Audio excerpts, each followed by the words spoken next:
Good morning, everybody. This is the Church of Zen. This is our 9th sermon. It's been a while. I think I recorded one yesterday. I've been kind of on and off, but we're going to make sure that this shit's regular. This shit happens every day, no matter what the fuck goes on in my life. No matter what the fuck goes on with the Zen, stuff. So, alright, we're going to start the sermon. So, there was a young kid in Persia. A young kid in Persia. His name was Felix. And this is not PewDiePie, this is just Felix. This young kid named Felix in Persia.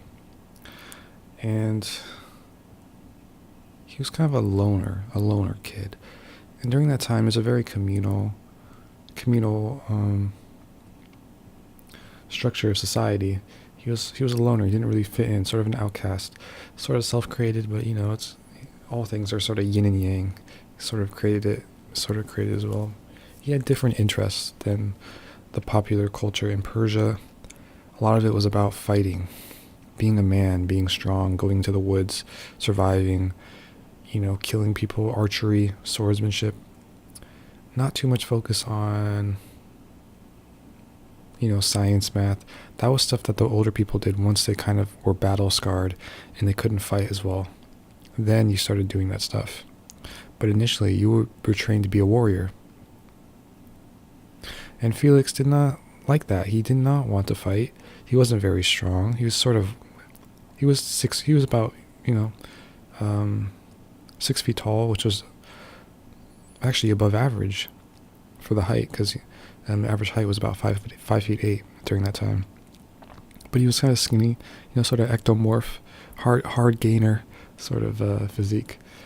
And he just didn't really want to do that stuff. He was interested in just exploring. Yeah, he'd like to look around and explore, but he wanted to do it on his own terms. He didn't want to have to look for an enemy behind a tree. He just wanted to look around, look at the birds, look at the plants, and just sort of enjoy nature. Maybe write some poetry, whatever he did. Sing, make some music, make some art. He didn't really want to fight. However, he did enjoy archery.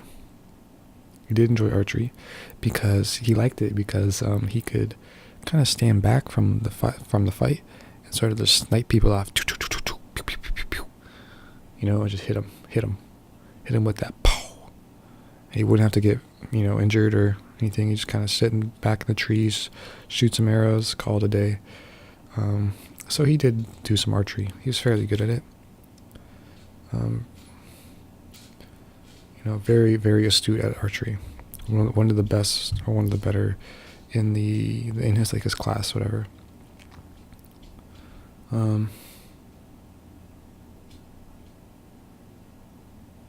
But one day came when there was a war going on. Persia was fighting the Achaemenids and the Achaemenid Empire, and they were getting close. Where he lived, they were close by. They were fighting. You could hear screams. You could hear some from the distance. Stuff like that, fighting going on. And very, very sort of nerve-wracking time, because death was just always around the corner. He went into the woods behind the fighting. The fighting was in front. He went behind into the woods, just to there's a lake there, a little sort of cabin, and he just went in there to chill out, relax.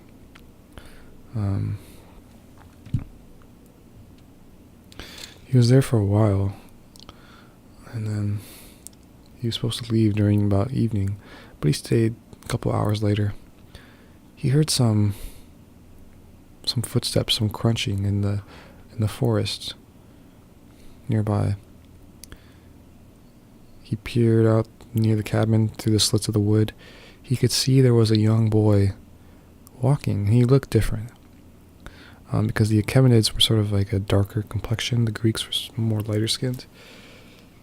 He could tell that the Persians, You could tell that this boy was not a Persian. His skin was far too dark.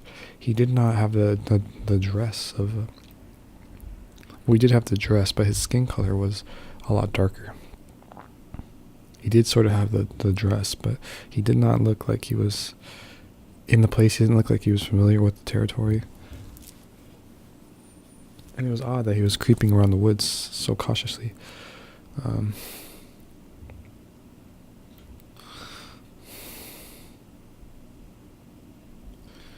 so he sees this kid, he keeps walking by, and then Felix draws his bow at this kid. And there's some trees in front, and he shoots his bow, hits a tree in front,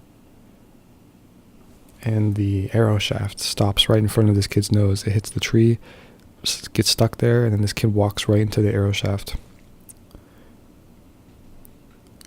The kid pauses, just like confused, like what just happened, and he looks in the direction of the where the arrow came from, and he saw Felix, and Felix just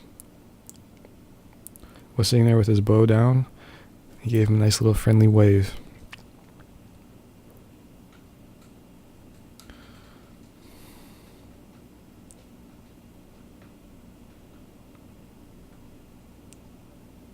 Felix walked over to the boy. He's kind of stunned.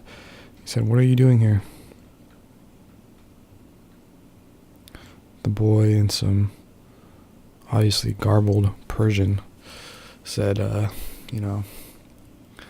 am exploring the woods. Felix said, "It's okay, you don't have to lie to me. I'm not really one of the Persians. I'm sort of an outcast. So you can tell me the truth. I won't hurt you." He said, "I know you're not a Persian. I know you're an Achaemenid."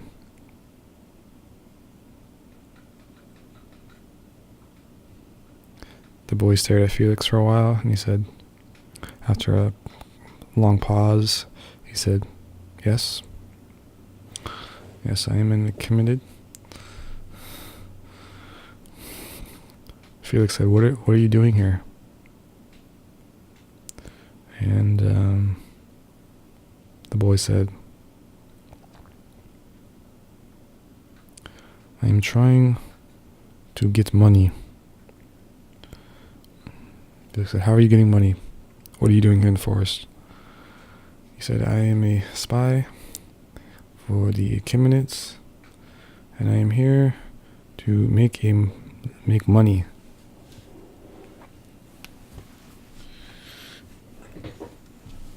Felix was like, "All right. So where are you going right now? Where are you heading to?" He said, "I am heading to the top of the church, and the church tower, where I will sketch pictures of the town so that the ambush can occur. And then I return and I give the pictures to my leader, and I get money." Felix looked down. Obviously, he didn't want his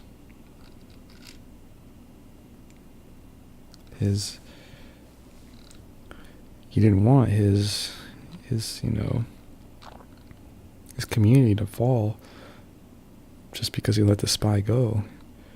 If he let the spy go, well, then he would give them intel, and then he would kill all his friends and family, and everything would be horrible. Felix asked the kid, "Do you have family over there?"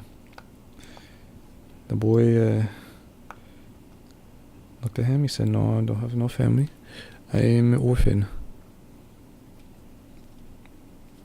He said, "Would you like to have a family?" Felix said, "Would you like to have a family?" The boy looked at him for a minute. He says, "No, but you are Persian. You are not Achaemenid.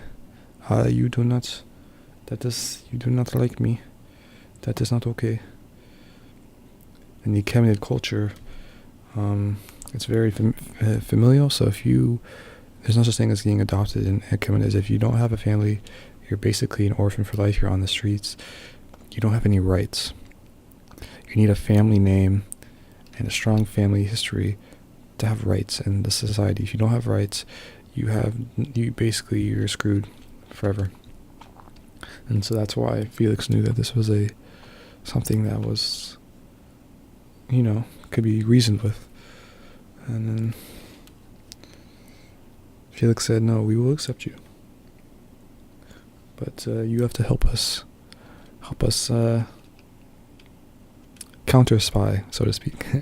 Counter spy. The boy thought for a minute.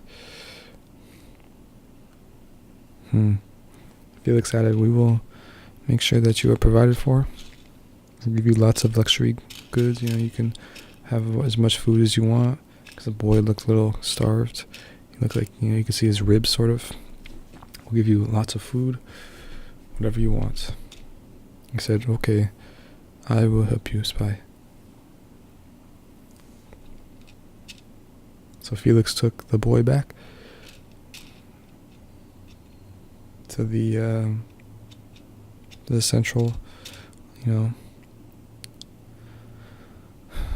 hut of the leader in the Persian Empire, a sort of government area for the king. He took him to the king. He said, "King, I have a spy here. He has agreed to counter spy on the Achaemenids for us. Would you please accept this arrangement?" Sure. We will do so." "Okay. Can you please bring us a large buffet of food right now to our residence, and some women?" And so they did. They ate, had fun with some women, and that was a great time for him and the boy. The next day, he said, "Okay, we need to spy, but first you need to make false sketches of what this thing is." So they arranged with the king to make it seem where the weak points in the city were actually the strongest points. So they would have a bunch of troops in apparently weak areas, all ready to ambush. And so Felix and the boy went back to the Achaemenids. Felix would stay in the woods and in the distance, and then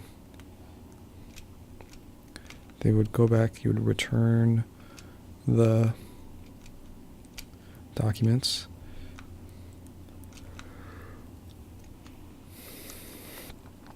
and then Felix at night would sneak into the city.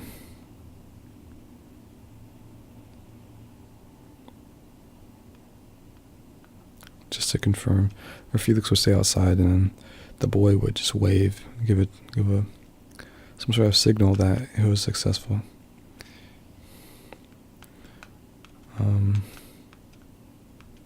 They had arrangements that they could contact each other, where Felix would put a little thing on a tree, like a little pink ribbon on a tree, and that would signal that they needed to talk. Eventually, the Achaemenids decided to ambush using the boys' plans, which were all false.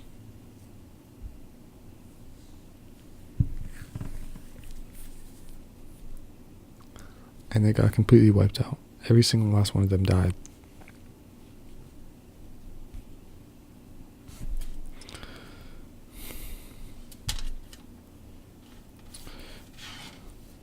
And so the Achaemenids got suspicious. And they started to track down what went wrong here. They remembered they had written down that there was a spy here that told them all of the weak points of the Persian Empire. And so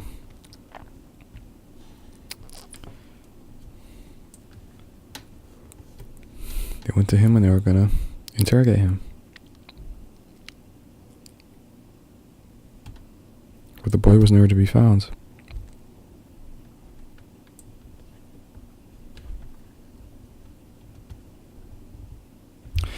The boy had started to worry about what was going on, so he had contacted Felix.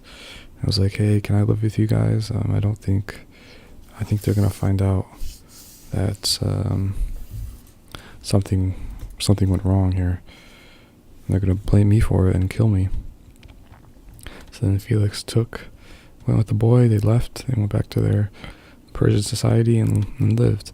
And